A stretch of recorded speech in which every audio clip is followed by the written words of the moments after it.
Hi everyone, and welcome to another fun day at Camp Create Session 1.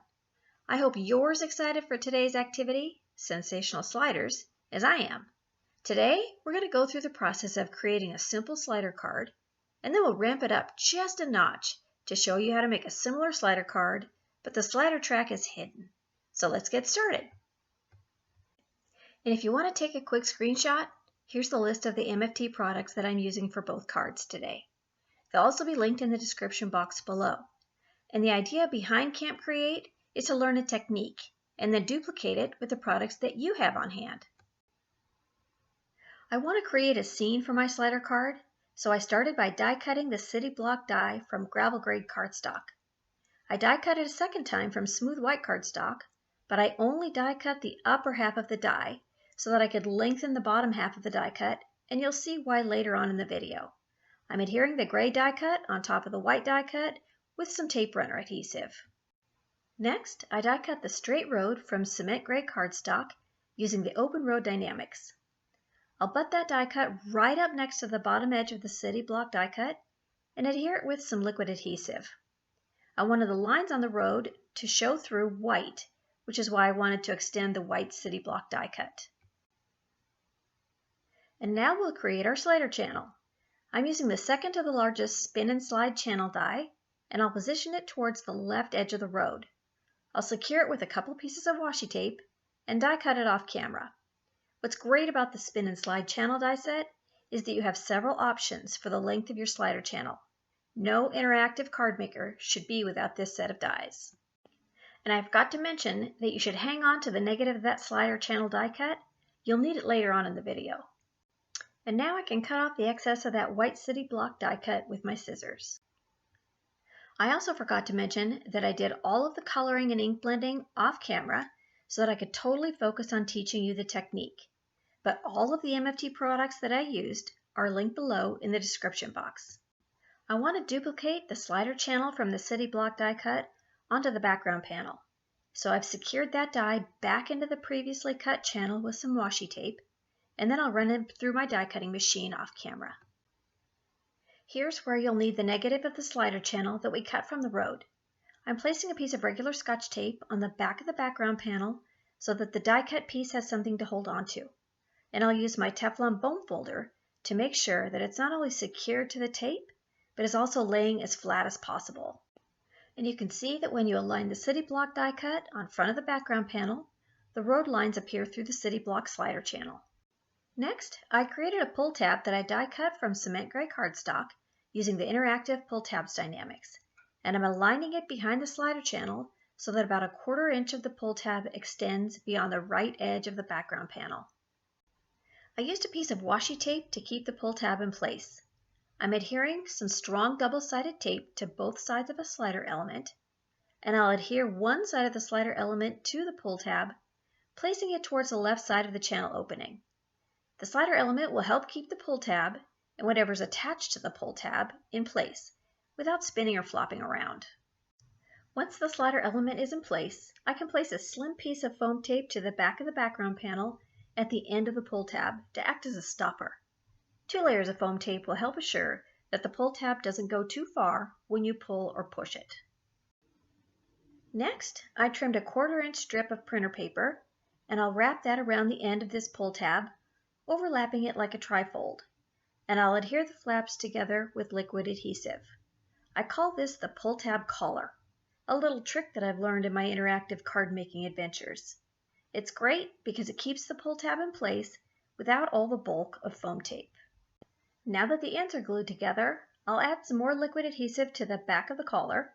I'll slide it back onto the pull tab and adhere it to the back of the background panel. Our slider mechanism is almost assembled. All we need now is something to cap off that slider element so that the pull tab doesn't jump out of the channel. And my super dog has arrived to save the day. This cute critter from the Super Dog stamp set was stamped, die cut, and colored off camera. I removed the release paper from the double-sided tape on the slider element, and I'll adhere the dog superhero on top of it. And what's a super dog without a super cat sidekick? I stamped, die cut, and colored one of the images from the Super Cat stamp set and I'm adhering her to the city block with some foam squares. Once she's in place, I need to pull the pull tab so that the dog slides towards the cat, and I'll make it stop right before he reaches the cat. Then I'll flip the panel over and place a slim piece of foam tape onto the pull tab just before the pull tab collar. This will act as another stopper to keep the critters from colliding. And now I'm ready to assemble the rest of the card. I placed some foam squares onto the back of the city block assembly, and I made sure that no adhesive is in the way of allowing the slider mechanism to work. I'll carefully align the city block assembly with the background panel and stick the two together. I found that it was easier to turn them both upright so that I can make sure that the bottom, left, and right edges were flush with each other.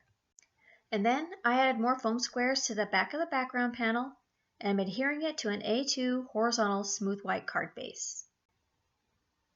Off camera, I stamped one of the sentiments from the Super Dog stamp set onto some black licorice cardstock using Sweet Tooth pigment ink.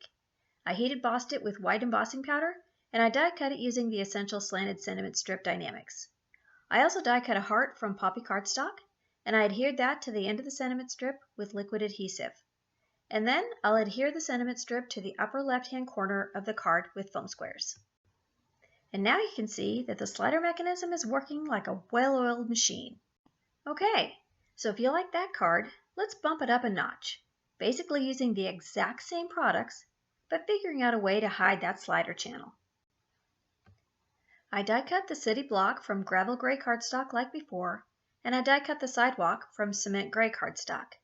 I've positioned the sidewalk and city block on top of each other so that they are flush with the bottom, left, and right edges of the background panel. I've secured the city block with some washi tape, and I'm trying to get an idea of where I want my slider channel to go. I want to hide it behind the city block die cut. Once I've got it where I want it, I'll lift that city block die cut out of the way. I'll secure the slider channel die in place with some washi tape and die cut it off camera. I die cut a pull tab from gravel gray cardstock, and I want to position it behind the slider channel. I also want to make sure that the right end of the pull tab protrudes about 1/4 inch from the right edge of the background panel. Once it's in place, I'll secure it to the back of the panel with some washi tape. And then I'll adhere my slider element to the pull tab, through the slider channel and towards the left, using strong double-sided tape on both sides of the slider element. And I'll cap that slider element off with a 1/2 inch circle die cut. This will keep the pull tab from flopping around. I'm adhering the sidewalk die cut to the background panel with some thin 3D foam squares. And then I'll add a pull tab collar just like we did before, with a 1/4 inch strip of printer paper folded over the pull tab in a trifold, adhering the top flap to the collar with liquid adhesive. I'll add more liquid adhesive to the back of the pull tab collar, and then I'll slide it over the pull tab and adhere it to the background panel to keep the pull tab stabilized. This little trick has really changed the way I make any interactive card that involves a slider mechanism, mostly because it's done away with most of the bulk from foam tape. And now I'm adding a slim piece of foam tape just past the blunt end of the pull tab. Just like before, this will act as my stopper. Next, I've trimmed a 1/4 inch by 2 inch strip of acetate, and I'm adhering some double-sided tape to one end. I'll adhere that end to the slider element cap, and this is where I'll attach my super critter to the pull tab. But first, I want to adhere the city block die cut to the background panel with foam squares, again making sure that the adhesive doesn't interfere with the action of the pull tab and slider mechanism. Then I'll adhere a small foam square to the acetate strip and position the super dog on top of the foam square. Once he's in place, I want to pull the tab to the right so that the super dog is positioned where I want him. And then I'll adhere the super cat just to the right of the super dog with foam squares.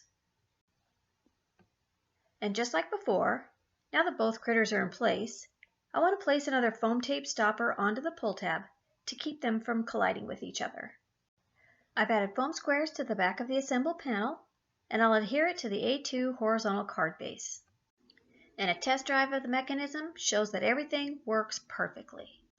I'll just snip off the excess acetate with my scissors. And this, my friends, is a hidden slider channel.